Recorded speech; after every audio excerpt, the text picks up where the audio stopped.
Hallo Bauhelden! Wir sind heute in Appenweier und schauen den Bodenlegern beim Teppich entfernen und Fußboden renovieren über die Schulter.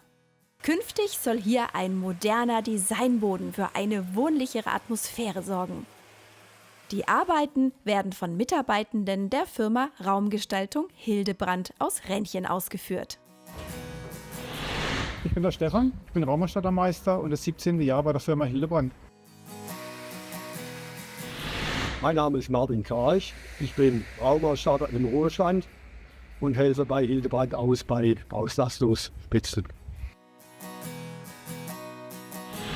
Ich bin die Melissa und ich bin in der Ausbildung zur Raumausstatterin im 2. Lehrjahr.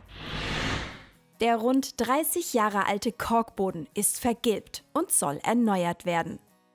Zuerst die Fußleisten, dann die Fliesen. Am einfachsten geht das maschinell mit dem Stripper.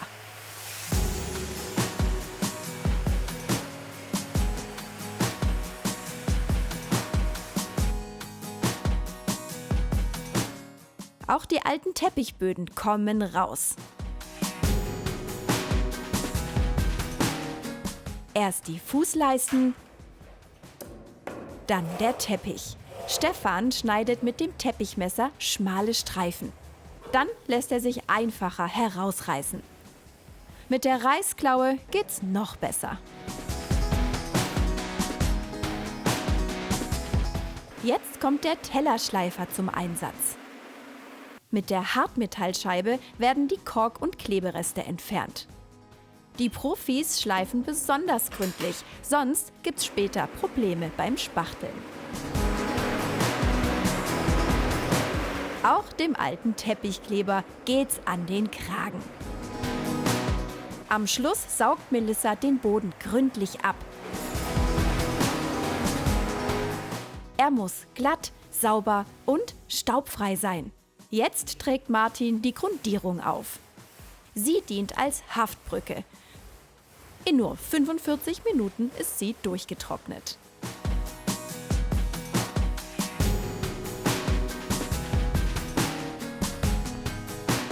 Während Martin noch grundiert, rühren Melissa und Stefan den Fließspachtel an.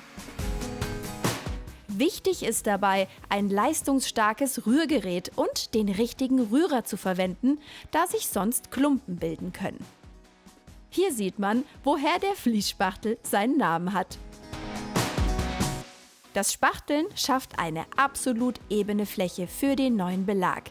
Das ist hier besonders wichtig, denn im Gegensatz zu einem Teppichboden sind bei einem Designbelag alle Unebenheiten sichtbar.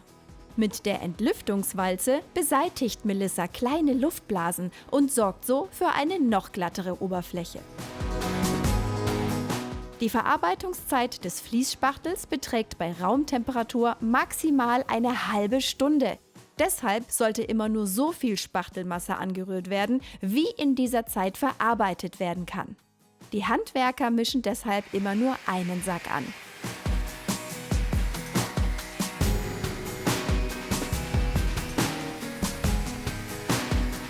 Und am Ende ist das Ergebnis perfekt. Jetzt heißt es warten, denn der Fließspachtel muss vor dem Verlegen mindestens 24 Stunden trocknen. Der Fließspachtel ist durchgetrocknet. Jetzt können die Bodenleger loslegen. Zuerst schleifen sie die Oberfläche mit dem Tellerschleifer. Dazu verwenden sie Schleifpapier mit 80er Körnung. Im Randbereich und um die Heizkörperrohre werden Unebenheiten mit dem Schaber entfernt. Anschließend wird der Boden noch einmal gründlich abgesaugt. Auch zwischen den Arbeitsgängen wird immer wieder sauber gemacht. Bevor mit dem Verlegen begonnen wird, lohnt sich ein kurzer Blick auf die Verpackungen. Die Anfertigungsnummern müssen übereinstimmen. Nur so ist sichergestellt, dass alle Planken zueinander passen. Wichtig auch, jede Planke hat auf der Rückseite einen Pfeil. Diese müssen beim Verlegen alle in die gleiche Richtung zeigen, sonst wirkt das Bodenbild später unruhig. Vor dem Verkleben wird die erste Reihe zunächst lose ausgelegt. Damit prüft man, wie die Breite der letzten Reihe ausfallen wird. Ist sie zu schmal, versetzt man den Anfang. Das sieht nicht nur besser aus, es erleichtert auch das saubere Zuschneiden. Beim Übergang vom Flur zum Kinderzimmer haben die Bodenleger den Stoß so gelegt, dass er bei geschlossener Tür nicht zu sehen ist. Das gleiche gilt für den Übergang vom Schlafzimmer zum Flur. Nun kommt der Kleber ins Spiel. Er wird mit der Zahnspachtel auf den vorbereiteten Untergrund aufgetragen. Stefan verwendet eine A2-Zahnung, wie auf dem Gebinde empfohlen. Dort finden sich weitere Informationen wie Ablüftzeit und maximale Verarbeitungsdauer.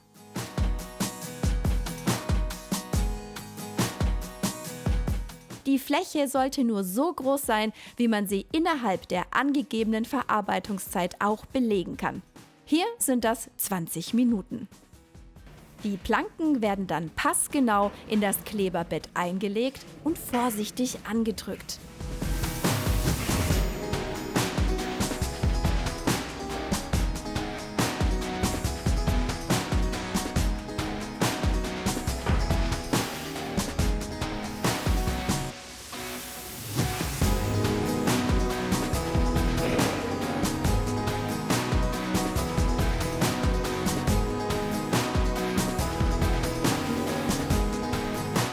Mit einer 50 Kilogramm schweren, mehrteiligen Andrückwalze wird der Designboden gleichmäßig fixiert. Ihr Gewicht sorgt für den nötigen Anpressdruck, während die 4 beweglichen Rollen dafür sorgen, dass der Designboden auch bei unebenem Untergrund überall gleichmäßig angedrückt wird. Das sorgt für ein perfektes Ergebnis. Designböden wie dieser lassen sich leicht und präzise zuschneiden. Sie sind robust und flexibel. Man muss also keine Angst haben, dass beim Schneiden etwas reißt oder splittert. Bei der letzten Reihe an der Wand müssen die Planken mit einem Längsschnitt oft schmaler gemacht werden. Mit einem Querschnitt verkürzt man die Planke an der Stirnseite, zum Beispiel am Ende einer Reihe. Dieser lässt sich sowohl mit dem Bodenlegermesser als auch mit einem Schneidegerät herstellen. Bei Türzagen oder Nischen werden die Planken entsprechend ausgeschnitten. Mit diesen sogenannten Ausklinkungen sorgen die Bodenleger dafür, dass alles passt. Für Heizungsrohre müssen runde Aussparungen in die Planken geschnitten werden. Die Bodenleger nutzen dafür ein Locheisen. Das sorgt für exakte, saubere Rundungen ohne Ausfransungen.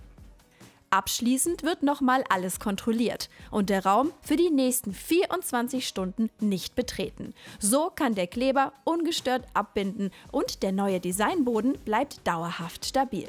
Zum Schluss lohnt sich ein Blick auf das fertige Ergebnis und auf einige Details, die bereits bei der Planung eine Rolle gespielt haben. Die Verlegerichtung hat großen Einfluss auf die Raumwirkung. Wenn längs zur Hauptlichtquelle verlegt wird, wirken die Fugen ruhiger und der Raum erscheint größer und harmonischer. Wer Räume optisch verbreitern möchte, verlegt die Dielen quer zur kurzen Wand, wie es hier im Schlafzimmer geschehen ist. Läuft die Verlegerichtung parallel zur langen Wand, wirkt der Raum dagegen länger. Auch das sogenannte Verlegebild beeinflusst das Erscheinungsbild deutlich. Im Kinderzimmer wurde mit einem festen Versatz von 19 cm gearbeitet. Das ergibt ein ruhiges, gleichmäßiges Muster. Beim wilden Verband sorgen unterschiedlich lange Abschnitte für ein lebendigeres Bild. Und beim halb versetzten Verband liegt jede Planke in der Mitte der vorherigen. Euch ist vielleicht aufgefallen, dass die Fußleisten fehlen. Das liegt daran, dass die neuen Bewohner die Wohnung noch renovieren. Damit dabei nichts beschädigt wird und die Leisten sauber anschließen, werden sie erst später montiert. Danke fürs Zuschauen. Wenn dir das Video gefallen hat, gib uns gern einen Daumen hoch und abonniere unseren Kanal. Bis zum nächsten Video.